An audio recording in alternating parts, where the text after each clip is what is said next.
going on, guys, and welcome back to another video, the Avengers game show, of course, the show where we talk about community ideas to really take this game into the right direction, because, well, I feel like we're the only ones left, and when I say we, I mean just a community as a whole that can really point this game in the right direction. So that's what it's all about. So as always, leave your ideas on things you want to see in the near future or long term for this game in the comments below, and if you see any cool ideas, simply go ahead and thumbs them up, and then you'll be featured in another video. So with today's video, we got really cool ideas. We got a total of 3, and they're all relevant towards the game's future, and some are very questionable as to why we can't even do it in the standard version of the game that we have as it stands. Now, as always, go ahead, click that big red subscribe button below if you haven't already, drop a like on the video, and just a quick reminder, I'm co-hosting on my second channel called Profited, and it's more for you guys who are into starting up businesses, entrepreneurship, etc. So if that is of your interest, I'd really appreciate if you could subscribe to that channel and check out those videos. The links are in the description below. So let's start off with one of the ideas that I think was a pretty big thing actually, and it comes from Cloverfield Gaming, who says, I would love the ability to switch Avengers in-game to perform some amazing combos. Maybe some movie tie-in missions such as the invasion of New York, full-scale building damage when they get hit. I have a lot of ideas, but these are probably the top ones. Now, I mean, let's be honest, let's scrap aside the full-scale building damage. I genuinely don't think that'll be a thing whatsoever in the entire game's lifespan. One thing that I still want to be changed is the flight ceiling. I mean, right now, you want to go to the top of a building, but you just can't do that, and that alone is really annoying. So that's one thing that I would like to see moved. But one of the biggest things that we still question to now is, why can we not switch between the Avengers when we are in the game? Why is it just a thing that is basically a no-go? Now, I bring it up because I'm still kind of hanging on to the words of the developers where they said, hey, when it comes to next year, of course 2021, early next year, we're going to be implementing new fun ways to play the game. Now, I mean, this would probably be on that list if I was a developer. This would be a fun thing to add into the game, to have a fun new way of playing the game, and most importantly, playing the same content over and over again that we are still stranded with at this moment in time, which is still frustrating a lot of people, including myself. So, hey, new fun ways to play a mission, yeah, I mean, that could work. It kind of adds another little lifeline to replayable missions as a whole, but I'm just surprised it's not something that was in the game. We know it was a problem when it came down to being able to hack certain doors as well in the game, right? You had to have like certain characters, and then instead of that, well, they implemented the ping system. Now the ping system is great, but I still think just having the ability to switch up your Avengers whilst you're in game is always a great thing to do. Just an opinion. Leave your thoughts on that in the comments below. Maybe if you were to have that ability switched on, I mean, you just basically pick up gears for all types of heroes as opposed to like that one specific hero. But again, leave your thoughts on this one in the comment section below. Now, going on to the second one, this is a really interesting one because it's regarding just your loadouts in general. And you guys know how we have all these different characters, and with certain characters you want to have like a long range build, for example, or with another character you might want a melee build, whatever it may be.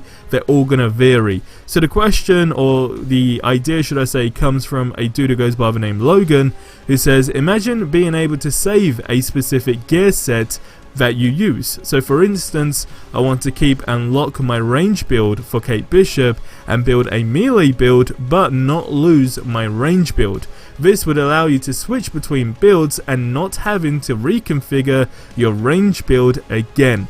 Again, this is a great idea. It does sync up to what we was kind of talking about the other day, and that was linking to Paul Tassie's Forbes articles on how certain heroes are kind of mirroring each other and how we can basically just have different versions of a character, but that's one complete different story. Now, with these gear loadouts, there is a fan created website where you can actually do something like this.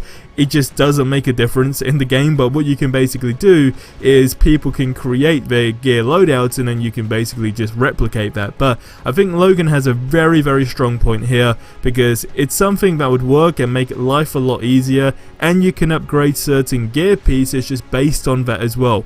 And again, they are saying about new fun ways to play the game.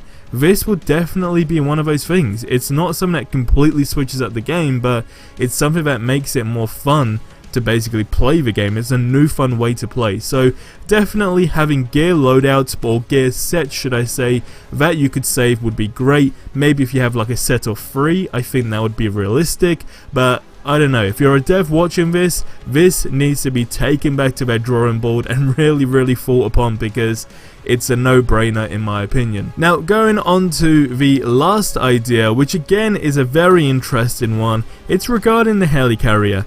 Now, what it says here is by Sandro, who says there are lots of things to take into consideration, but I honestly think that making the helicarrier more explorable would be very cool. Kinda like it was in Lego Marvel superhero games, where you could free roam around the whole place, but this time adding more interactables on the helicarrier, which is really important too, because most of the time it feels really dead and boring. Now, see, this is a thing, right? This is a real situation that we're all experiencing. We're talking outposts, right? Because helicarrier would be one thing, but I think let's just talk about outposts in general right now. Outposts are good to an extent, right? So you got the helicarrier, we got Anthill, we got all these different ones. When Kate Bishop came, of course, we had a new outpost, so things kind of got interesting. But yes, the outposts are just completely boring. I mean, they look great, but there's some places you want to go and you just can't explore, which doesn't really make sense. It feels very bland. Another problem with the helicarriers and the outposts in general is when people like the gear vendors just move location. I don't know why that was a problem, and that was something that bugged a lot of people, including myself again, and there was just no reason to do that in my opinion. I think just having everyone set in every single outpost would have made more sense. But when it comes down to the helicarrier, I always thought this, and this was going back right at the start of the game when it launched, or even a little bit before, there were loads of community ideas, because we knew that the helicarrier is going to be built upon and it's going to be tweaked, etc, etc. But I've always said that yes, I think having a helicarrier that you can actually customize, right, to a reasonable extent. I couldn't really think of it going way too in depth, but just the standard things like maybe like a color, right, for example, I think that would be good. Even something small like when you go to the map, right, when you go to your little post on the helicarrier or the outpost where you can toggle your missions. We know with Kate Bishop there was like a certain color theme, right, which was the pink, purple, whatever you want to call it theme, going on with that kind of glowing effect that was on that map. And I think maybe just having the ability to customize something like that as well would actually be very fun. So there's a lot of things that they have kind of done, but there's a lot more room for just cool things to do in things like a helicarrier. But I think the exploration, you know, perspective of things are big. With the helicarrier, we had the glitch where you can actually walk onto the airfield, and that was a ton of fun, and that was a glitch. But again, although there was nothing you can quite literally destroy or whatever, you still got to explore that. But I think that was a really cool thing in my opinion. So leave your thoughts on this in the comments below. That's going to wrap up this video here, and I'll see you guys in the next one. Till then, have yourselves a ridiculously amazing day, and adios amigos.